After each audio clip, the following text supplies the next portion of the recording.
Right, so for the TRX, we're going to open up the shoulders. We're going to lean forward into the stretch. We're going to do the crucifix stretch. What you're going to do is you're going to hinge over at your hip a bit, and you're going to pulse your shoulders forward. So you're getting that nice big pulse in the shoulder. So we're going to go back and forth like that into that pulsing sensation 10 times. On the 10th repetition, we're going to hold it for a 10-second hold. All right, next one.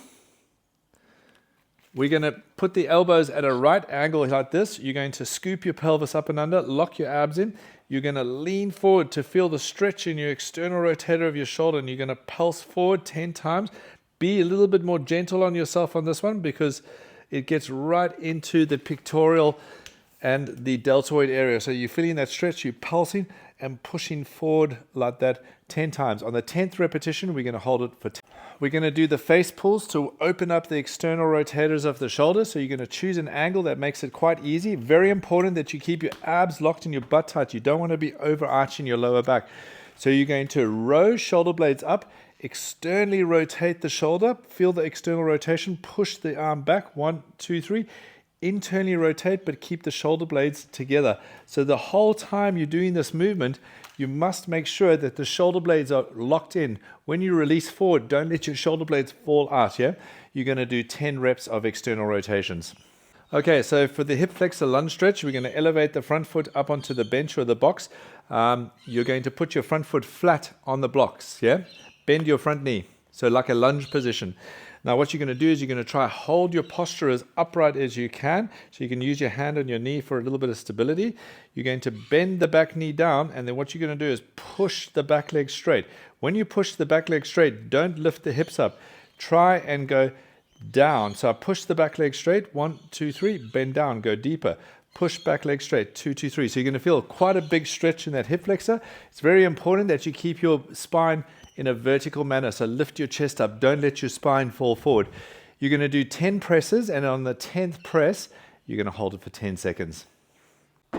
Okay, so you're going to have your rings adjusted as high up as you can go. And then what you do is you come into the rings. We're going to have initially palms facing forward. You're going to lock your hollow body in. So basically meaning you squeeze your butt and abs. You're going to pull up as high up as you can over the rings. Now, when you come down, push yourself back. So what I mean by that is that when you come up and you get yourself nice and high, instead of just dropping down, you're going to actually push yourself back like that to make it extra load onto the biceps. So this will load up the bicep significantly more than just going up and down. A good range at this stage of the game is to try anything from 4 upwards to 6. Once you reach 6, then you can start pushing up to the 8 reps. Once you reach 8 reps, you can start pushing up to the 10 reps. When we reach 10 reps, then we're going to go, no, we've got this version nailed, and we can go to the next progression. How you have your back foot is up to you. You can have the toe tucked in, you can have the toe pointed. It doesn't matter, it's personal preference. The most important thing is that you're taking your body weight forward. You see how I'm leaning forward? So that means that this quadricep muscle gets loaded far more efficiently, and then you get it more quad load. If you come back like this, it becomes more of a glute load. So we want the quads to load. So we're going to lean forward, go as much range of motion as you can. 1, 2, 3 down, pick it back up. If you can achieve 12 reps comfortably, then you can start holding some dumbbells at the side, yeah? Make sure you're leaning nice and forward into the movement. Okay, so we can adjust the rings a little higher, and the reason why we're doing that is we need to have the feet straight directly below the shoulders. So you pop yourself up. Okay, when you're down here, avoid your feet popping out in front of you. Your goal is to keep your legs straight down there. At this position here, push down. The secret sauce is the lockout. 1, 2, 3, bend in, drive down, drive up. When you get to the top, lock your elbows. Turn the rings in and forward. 1, 2, 3, and you're aiming to get anything from 4 to 6 repetitions. Same concept, get to 6, move to 8, move to 10. But at this stage of the game, 4 to 6 is pretty good.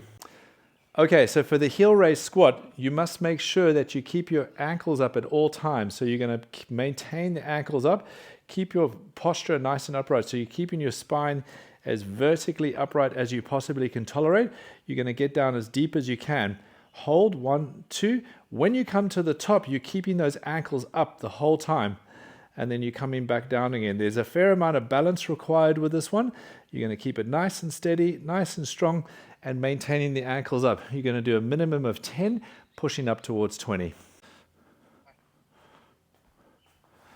Okay, so with the rings at hip level, you're going to come underneath the rings, yeah? So if you go directly underneath the rings with your knees bent, your first thing you're going to do is activate your shoulder blades. So keep your shoulder blades pulled together, row up, hold yourself up. 1, 2, 3, release, but don't let your shoulder blades go. So don't let your shoulders sink out like that. Keep your shoulder blades engaged at all times. Pull up, lift the chest up. 1, 2, 3, release. Shoulder blades back at all times. If it's too difficult, you can always just shuffle back. If it's too easy, we'll start extending the legs out. But you need to be able to get at least 12 repetitions with the hands touching the side of the chest as a full range of motion. Palms facing in at all times. Okay, so for the box at its lowest level, you place your foot up onto the box. Now, this back heel, watch what I'm doing with my back foot here. So when you stand up, when you sit coming down into the box, you land on your pretty much your heel. You're not going to land on your toe so you can spring up with your toe. So what this is doing is isolating the leg that's doing the driving off the box. So lift up and try and keep that foot landing more on a flat position, not lifting the ankle up. Try land on your heel.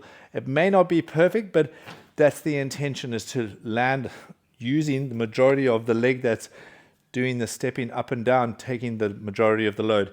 You're going to do 8 to 12 reps per leg. Okay, so with the Bulgarian push-up, you're going to make sure always that your abs are tight, your butt tight. You never want to sag down, yeah? So palms facing back. When you go down, you take your palms facing back. That's that portion of it. When you push up, turn the rings in and forward. Feel the chest squeezing. Take it wide out. Feel the shoulders, the deltoid working. And so you're going to do 8 to 12 repetitions. You can, like with this one, you can always shuffle a little bit more further forward if you find like you're fatiguing. Okay, so for the sissy squat, you're better off using something to gauge about how far you're going back, because you need to know how far you're going back, right? So you can use a pole or a wall or anything like that. The toes are pointed back.